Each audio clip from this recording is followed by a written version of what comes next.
Okay, my name's Zakashi, guys, and in this video here I'm going to be telling you about this raid that's coming. I know you guys are down on CCs. I doubt many of you want to summon on Android 17, the new Legend Limited that actually just dropped, but regardless of that, you want to get your CCs up so when you do want to summon, you are able to. Now for the guys that already know about raids, you know how it goes, so at this point the video is pretty much done for you. You just want to know that it really starts on the 20th. So today I'm recording this is the 18th, you're probably seeing this on the 19th, and this drops on Friday the 20th of January 2023, and it's going to last for 7 days, a whole 7 days. That's a week, which you know obviously, which is a good amount of time to actually get every single thing. Now for the guys that are obviously new here, I'm gonna go through it, but if you're not new here, you might want to just listen to what I have to say, maybe see the boost units and whatnot. But yeah, let's get into this. So like I said, it starts on the 20th, it's going to last 7 days, which is a week. Overall, this is just going to be typical raids. You should just play every day.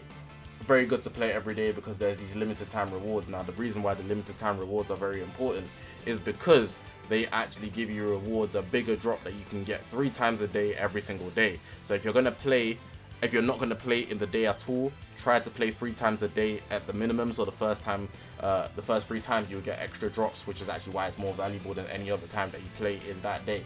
So you get the raid medals, and there's some other rewards like sparking Z power, EX Z power. There's platinum coins, like it will say here. This is only some of them, but items listed above are only a portion of the available battle rewards. More details are available in the app, so if you want to check the news, you can actually check the news in game and actually see that there's information regarding the raid. Collect the raid medals, I already spoke about that with the limited time rewards. Make sure to play at least 3 times a day for the first 3 times. It says up to 3 times right here, just to highlight that there.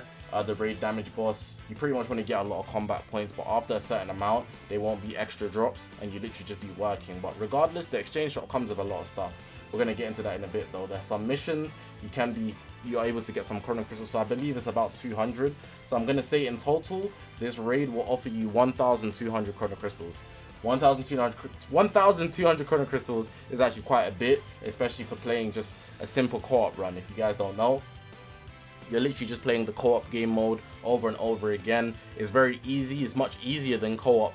They literally die so fast. If you get a rush, it's probably the enemy is guaranteed to die. The only thing that's slightly annoying with this is that when you're fighting green Jiren, and Jiren has blast armor with a strike card, so you might face some inconveniences, basically. Not big inconveniences, but just the fact that he can go through your blast is actually mad annoying, because maybe you just need one more card and then you try to rush and then you've got hit. Like, it's mad inconvenient.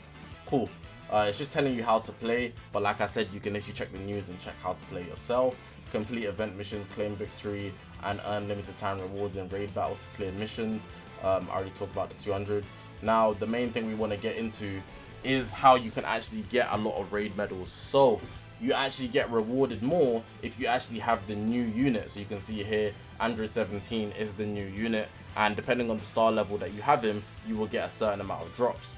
Now, if you have him 2 stars, you'll be getting plus 30. If you have him 6 stars, you get plus 40. And if you have him 8 stars or higher, you actually get plus 50. So you see you're rewarded for actually summoning. But it's kind of backwards because you have to summon to get drops faster.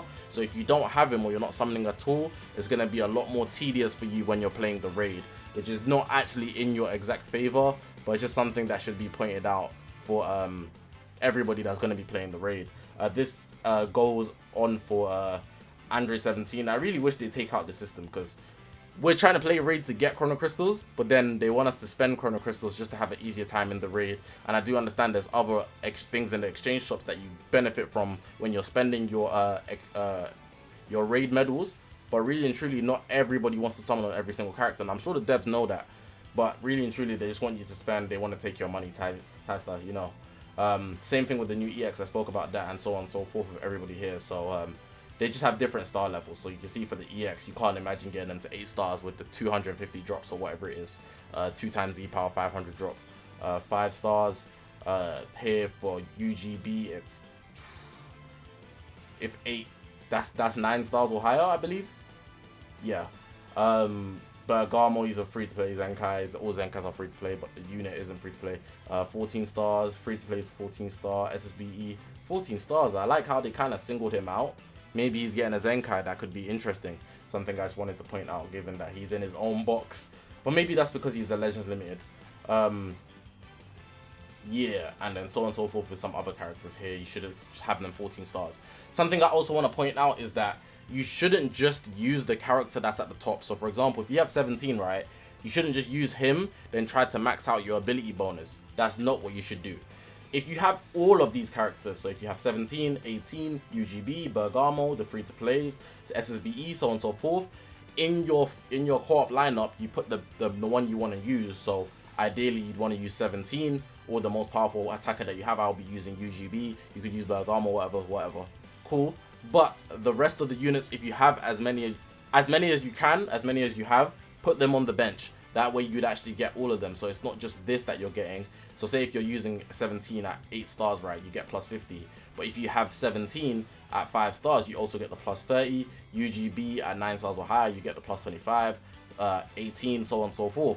So you're adding on, and I think you can have 10 on the bench, which is actually very, very good. So you'd actually try to max out the bench with as many raid medal boost drops as you can units here. That's something that's very important to note when you're actually building your team formation, because some people, they'll see me like I'd get like 180 raid medals every single drop. They're like, how are you doing that? What's your bench?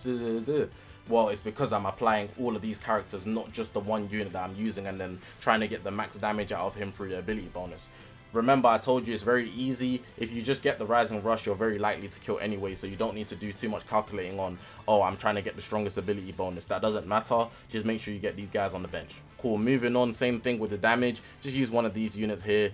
You're most likely to do a lot of damage. They don't have UGB on that lineup, but regardless of who you use, I'm pretty sure if you just get the Rising Rush, you'll be able to actually kill straight away, as long as you both Rising Rush together. And I also just want to point out that it seems, from my experience anyways, if you use this guy, or the main boost unit, you get faster Dragon Balls, and I think that's what you want more than anything else. You want to get your Dragon Balls fast.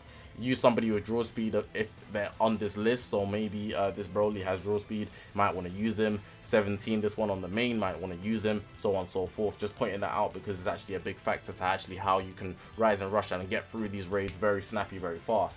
Down to the rewards, there's some cool messages, and then the Chrono Crystals there, 1000. I already told you, some LLZ power, Sparking, EXZ power, Soul Medals, and the main thing is that there's about 2000 remover slots, and there's a bonanza going on right now, so you can actually get higher slots, which is very important. The last thing I'm going to point out before I end this video, for the guys that are new, if you haven't got past this part of the story, so I believe it's book 2, chapter 2, I don't even know, 10, however they do it, 2 to 10, if you haven't got past that, you won't be able to actually play, so you can only play once you've cleared that.